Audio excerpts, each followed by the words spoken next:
मध्य प्रदेश में विधानसभा चुनाव का समय चल रहा है। प्रत्याशी भी जुबानी बयान देने में पीछे नहीं हट रहे। आज पत्रकारों से आमने सामने हुए संजय शुक्ला ने अपने भाजपा प्रत्याशी कैलाश विजयवर्गीय पर जमकर निशाना साधा। दरअसल आपको बता दें, आज इंदौर प्रेस क्लब में आयोजित आमने सामने कार्यक्रम में भाजपा प्रत्याशी कैलाश विजयवर्गीय शामिल होने नहीं पहुंचे। वहीं कांग्रेस प्रत्याशी संजय शुक्ला ने कैलाश विजयवर्गीय पर निशाना साधते हुए कहा कि चुनाव प्रचार के पहले दिन ही कहा था कि मैं जनता के सामने वोट मांगने हाथ जोड़ने नहीं जाऊंगा। बड़ा नेता बन गया हूं, जनता का अपमान किया है। मैं विधानसभा का बेटा हूं, घर घर जा रहा हूं, परिवार के लोगों से मिल रहा हूं। मैंने मेरी विधानसभा में विकास किया है। क्षेत्र में 6 पानी की टंकियां बनवाई है, 100 गार्डन में जिम लगवाई है, पानी की लाइन बिछाई है। कोरोना के समय 3 लोगों ने ही जनता की सेवा की। हॉस्पिटल में डॉक्टरों ने, मीडिया और मैंने लोगों तक खाना पहुंचाया, इंजेक्शन पहुंचाए हैं। लेकिन भारतीय जनता पार्टी का एक भी नेता जनता को ही सेवा करने के लिए अपने घरों से बाहर नहीं आया। उनको डर था कहीं उनको कोरोना ना हो जाए। लेकिन मैंने मेरे परिवार की सेवा की है। मैंने लोगों से, बच्चों से, पिता से 2 महीने तक नहीं मिला हूं। मेरी जान जोखिम में डालकर जनता की सेवा की है और विधानसभा 1 से बेटा ही जीतेगा। कैलाश विजयवर्गीय मेरे पिता तुल्य हैं और अपने बेटे के सामने चुनाव लड़ने आए हैं। आपको चुनाव लड़ना था तो आप 3 नंबर से लड़ते, 5 से लड़ते या महू से लड़ते। मेरे पिताजी ने पहला टिकट कैलाश विजयवर्गीय जी को दिलवाया था। परिवार को तोड़ने का काम कर रहे हैं कैलाश विजयवर्गीय। एक घर में 2 टिकट नहीं दिए जाते, लेकिन मेरे घर में भाजपा से टिकट दिया है। देखिए, सबसे पहले मेरी विधानसभा में मैंने 6 टंकियाँ बनवा दी, जो टंकियाँ आज तक नहीं बनी थी। उसके अलावा 9 वार्ड में मैंने नर्मदा लाइन डलवा दी।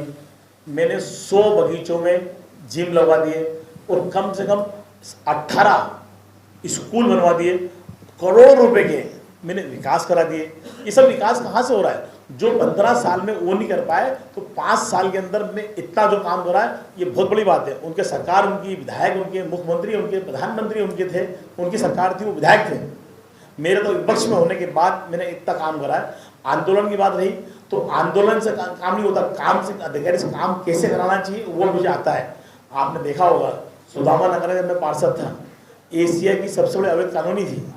उसके बाद उसको मैंने वैध कराया। आज 30 साल हो गए। 30 साल के बाद मध्य प्रदेश के अंदर एक भी कानूनी वैध नहीं हुई, एक भी। तो इनकी सरकार के रहते हुए इनके विधायक को काम नहीं करते, विकास नहीं करते। जब हमारी सरकार थी, जब तो मैं पार्षद था, जब मैंने वहाँ वेट करा दिए, और अब हमारी सरकार 15 महीने रही। 15 महीने के बाद भी आप देखिए मैंने कितना विकास कर दिया, 5 साल में कितना विकास कर दिया। देखिए, जब हमारी सरकार थी तो सबसे पहले मैंने मुद्दा बनाया था कि रिंग रोड बनना चाहिए, साइड में वहाँ जगह है, वहाँ से बनाना चाहिए। परंतु उसके लिए हमारे जो CEO था IDA के विवेक चौधरी, मेरी उनसे प्लानिंग भी हुई थी, काम हो गई थी, परंतु इनने काम नहीं होने दिया। शहर में चारों तरफ रिंग रोड बनना चाहिए, बाईपास बनना चाहिए, सब व्यवस्था होना चाहिए, परंतु अभी तक 20 साल से इनने क्यों नहीं होने दिया? सबसे पहले इनसे पूछना चाहिए, इनके विधायक से पूछना चाहिए। मैं तो 5 साल का विधायक हूँ, ये 20 साल के विधायक, इनसे कोई पूछ नहीं रहा। और वो लोग सिर्फ झूठ बोलते हैं, जनता गुमराह करके विधायक सरकार बना लेते हैं। तो क्या है, जो आदमी एक 5 साल का आदमी और 20 साल, अब उनका 20 साल आपने देखा है, तो मेरे 5 साल देखे। और आप भी गली गली में, मोहल्ले में घूम रहे हैं, अभी देख रहे हैं, हर आदमी बोल रहा है संजू विकास कर रहा है, विकास की बात कर रहा है। रिंग रोड तो बनवाना है मुझे, क्यों नहीं बनवाना है? तो शहर को स्वच्छ यातायात करना है, उसकी व्यवस्था करना है। जब मैं महापौर चुनाव लड़ रहा, जब मैंने बोला था कि मैं भी ब्रिज बनाऊंगा, ये भी करूंगा, परंतु अभी भी मुझे करना है। भगवान ने मेरे को सब कुछ दिया हुआ है, सरकार नहीं कर पाएगी तो मैं काम करके दिखाऊंगा। देखिए, मैंने धर्म की यात्रा भी रही, विकास भी करा है और लोगों की सेवा भी करी है। वो सिर्फ धर्म की बात करते हैं, ना विकास की बात करते हैं और ना कुछ करते हैं। कौन सा विकास करा उन्होंने? सिर्फ धर्म की बात करते हैं। और आज भी विकास की बात करें तो विकास को वो बता रहे हैं मैं करूँगा, विकास करूँगा। अभी तक क्यों नहीं करा?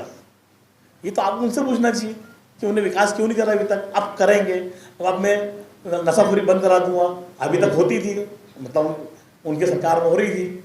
ये तो उनको जवाब देना है, इसलिए आज आपके बीच में नहीं आ रहे हैं। जो भी वो बोल रहे हैं इसीलिए बोल रहे हैं कि भाई उनके पास मेरे लिए खिलाफ बोलने के लिए कुछ है नहीं। ना धर्म की बात हो सकते हैं, ना विकास की बात हो सकते हैं, ना कोई परिवार में किसी का मान सम्मान की कमी हो। मैंने ऐसी कोई चीज़ नहीं रखी कि मेरी जनता के लिए मैंने नहीं रखी, परंतु उनको पार्टी ने टिकट दिया है, वो इसलिए लड़ने आ गए, इसलिए वो बोल रहे हैं कि पार्टी हारे तो हार जाए, को चिंता नहीं मेरे को। मेरी तो खूबी है क्या है, आप ये तो आप खुद जानते हैं। 5 साल से जो लगातार आदमी काम कर रहा हो, ऐसा कोई सा काम नहीं जो मैंने नहीं करा, मेरी जनता के लिए नहीं करा। हर काम मैंने आया, भले विकास की बात हो या दुख की बात हो या सुख की बात हो। कोरोना काल के अंदर आप देखिए पूरी दुनिया घर में बैठी हुई थी और मैं रोड पर लगा हुआ था। मेरा बच्चा भी बीमार था, मेरे पिताजी बीमार थे, मैं घर में 2 महीने घर में नहीं गया। अब इससे बड़ा उदाहरण और कुछ भी नहीं होता मेरी खूबी के लिए। मैंने ये इसलिए करा है, भगवान ने मेरे को सब कुछ दिया हुआ है, कोई कमी नहीं है, परंतु जनता के लिए मैं मरने के लिए तैयार हो गया, क्योंकि उसने मुझे मान सम्मान दिया, उनसे मुझे मान सम्मान मिला है।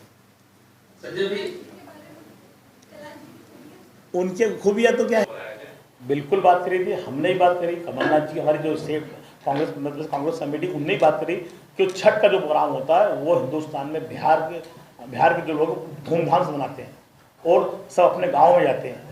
तो हमने भी उनको बोला कि भाई इसकी तारीख बढ़ाई जाए, अब तो हमारी बात नहीं मानी गई और चुनाव हो रहे। रही मेरे विजन की बात, तो मेरे विजन में जो मैंने बताया आपको, सबसे पहले मुझे जो पानी की लाइनें बिछवानी है जो बची हुई है, आज भी विधानसभा 1 के अंदर जो मेरे विधायक बनने के पहले 72 स्थिति थी, जहाँ नर्मदा लाइन नहीं हो, पानी की व्यवस्था नहीं हो, बोरिंग नहीं हो, उस विधानसभा में 15 साल में विकास नहीं किया।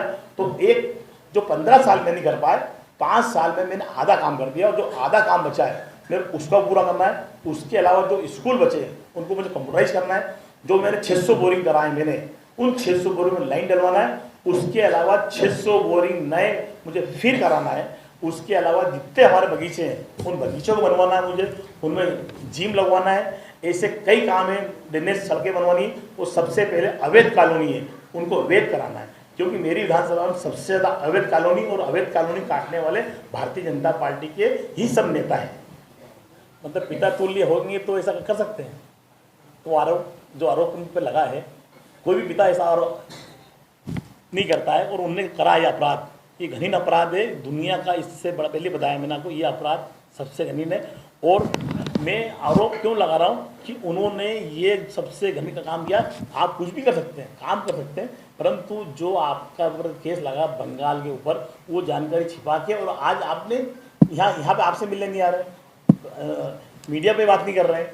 क्यों नहीं कर रहे हैं भाई? अपराध है मेरे पे, स्वीकार करें, मुझसे गलती हुई, गलती स्वीकार भी नहीं कर रहे हैं। और एक तरफ बोल रहे हैं कि संजय शुक्ला बच्चा है, बेटा है, खुद ही बोल रहे हैं बेटा, तो मैं वाकई बेटा हूँ। तो आज वो बेटे को हराने के लिए आए। तो एक पिता बेटे को हराएगा कभी क्या? बेटे को हमेशा आगे बढ़ाते हैं। संजय भैया एक सवाल करना है, तो ऐसा भी सुन रहा है कि उस फैक्ट भी आपके बीच में, दोनों के बीच में हो सकता है या हो गया है कि यार इस बार संजय रहेंगे, दो पर अगली बार देख लेंगे। तो क्योंकि एलआईसी के लिए चुनाव जीतना बहुत जरूरी है, ये उनके राजनीतिक कैरियर का सबसे महत्वपूर्ण चुनाव है। 10 साल बाद चुनाव लड़ रहे हो, तो ऐसा कोई फैक्ट भी संभव है? क्या ऐसा लग रहा है कि चुनाव ताकत से लड़ नहीं रहे हो आप पूरी तरह से? राजेश भाई, आप तो पहले ये बताया कि मेरी दुश्मनी किससे है, एक आध नाम बता दें आप तुम्हें। एक भी मैं आज तक किसी से दुश्मनी नहीं रखी, सबसे प्यार से मिला। फैमिली ड्रम रहते हैं मेरा हमेशा, भले कैलाश जी हो या रमेश जी हो या शिवराज जी हो, सभी से। और जनप्रतिनिधि कोई भी से पार्टी हो सकता है, सबसे संबंध हमारे अच्छे हैं। उनको पहला टिकट मेरे पिताजी ने दिया था, उनको पार्षद बनाया। उसके बाद विधानसभा चुनाव लड़े, उसके बाद विधायक बने। जो भी हुआ तो मेरे परिवार से हुआ, तो मेरे पिता तुल्य हैं। एक पिता तुल्य होकर मेरे सामने चुनाव लड़ने आए, सबसे पहले उनको सोचना चाहिए कि भाई मेरा चुनाव यहाँ से लड़ना है। तो 3 नंबर से लड़ सकते थे, 2 नंबर से लड़ सकते थे, मऊ से लड़ सकते थे। पार्टी ने टिकट दिया। पार्टी के पहले परिवार भी होता है, पार्टी के पहले परिवार भी होता है। आपका ही परिवार है, मेरा भी परिवार है। तो अपन पहले चिंता किसकी पालते हैं कि मेरा बच्चा पढ़े लिखे बड़ा और पोस्ट में जाए, मेरा मकान होना चाहिए, मेरे घर में गाड़ी होना चाहिए, मेरा बच्चा जिंदगी में आगे बढ़े। परंतु सबसे पहले उनने अपने बच्चे को पीछे करा, अपने बच्चे को जिसको आगे बढ़ाना चाहिए वो पीछे होके सिर्फ मुख्यमंत्री बनने के लिए वो चुनाव लड़ने के लिए आए, जनता का भला करने नहीं आए। और जो आदमी आज ही बोल रहा है विधायक बन गया, तो चुनाव नहीं होना चाहिए। ये तो लोकतंत्र की हत्या कर रहा है। आज ये भी कर रहे हैं, मैं विधायक, चुनाव नहीं हुआ है, वोटिंग नहीं हुआ, जनता ने वोट डाला, उसके पहले विधायक बन गए। मैं तो विधायक बना हूँ और आगे भी रहूँ, अभी विधायक हूँ और आगे भी विधायक रहूँगा।